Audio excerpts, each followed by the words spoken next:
Hello and welcome to reading class. It is December 3rd, 2020. It is almost Christmas time and it is almost 2021. That is crazy. Well, let's go over our standard for the week. Our standard is RL4 to describe how words and phrases supply rhythm and meaning in a story, poem, or song. Our learning targets, I can describe how words and phrases supply rhythm and meaning in a story, and I can describe how words and phrases supply rhythm and meaning in a poem, and I can describe how words and phrases supply rhythm and meaning in a song. Okay, some of our vocabulary that we will go over to help us understand our standard better. Phrases. A phrase is a group of two or more words that express a single idea but do not usually form a complete sentence. Regular beats. So a regular beat is the regular pulse of music which may be dictated by the rise and fall of the hand or baton of a conductor, by a metronome, or by the accents in music. So think of the drum beat. Dun, dun, dun, dun, dun. Okay, just like that. An alliteration is the use of words that begin with the same sound near one another, as in wild and woolly, or a babbling brook. Think about the wishy-washy washerwoman song that we listened to yesterday. Oh, actually, it was Tuesday. A rhyme is one of two or more words or phrases that end in the same sound. So we heard a lot of rhyming words when we listened to A Visit from St. Nicholas.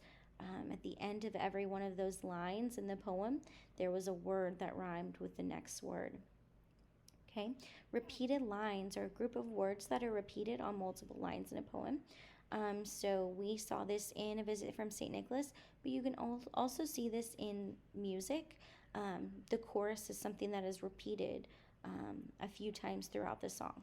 Okay, rhythm is a regular repeated pattern of sounds or movements. So think of the basic sound of a song. So da da da da dum ba da da da ba da da da dum ba da ba da. So throughout the song, it would be saying this. It would be doing the same thing over and over and over. Okay.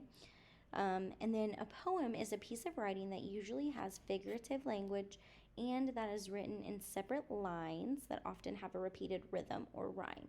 And so as we read the Visit from St. Nicholas, you could see that each line of the poem ended in that rhyme, and it really gave it a good rhythm, and I was able to read the poem with rhythm, and I wasn't just reading it stiffly.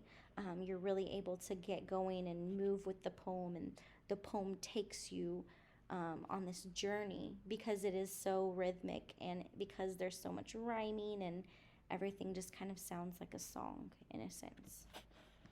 So our anchor charts, we have an anchor chart about alliteration and about poetry. So our alliteration anchor chart, if you will look at that, an alliteration is kind of like a tongue twister, okay? So it's when two or more nearby words have the same beginning sound. And some examples are Natalie nibbled noodles, Sam sipped a strawberry Slurpee, Pete the penguin likes pizza and pickles, monkeys make major messes, and Carla went camping. Some famous tongue twisters are Peter Piper picked a peck of pickled peppers. How many pickled peppers did Peter Piper pick? Or Sally sells seashells by the seashore. So when you're trying to say those tongue twisters, they can get your tongue all in a knot because whenever there's that many of the same sounds, sometimes it's hard to get it out. Okay, poetry. Poetry tells us a story and it appeals to the feelings and the senses and it describes things. So a lot of poetry has rhyming words in it, and just like I talked about A Visit from St. Nicholas, at the end of every line there was rhyming words. Okay, and rhythm is the beat, the flow. So I also told you as I was reading the poem, you get in this rhythm of reading it, and it just becomes kind of like a song. Okay? Poems also have repetition. Okay, that's where the same word is repeated multiple times. So our example here is nibble, nibble, nibble. Okay, that word would be in the poem several times. And onomatopoeia is a sound word, so it's a word that makes a sound. So boom, snap, crack. Okay, and alliteration, which we talked about. Peter Piper picked a pepper. Okay, so today we will be listening to the story How the Grinch Stole Christmas by Dr. Seuss. And then we will be doing some activities after we've listened to the book that is going to work with some of those rhyming words that we hear in the book. All right, guys, enjoy the story.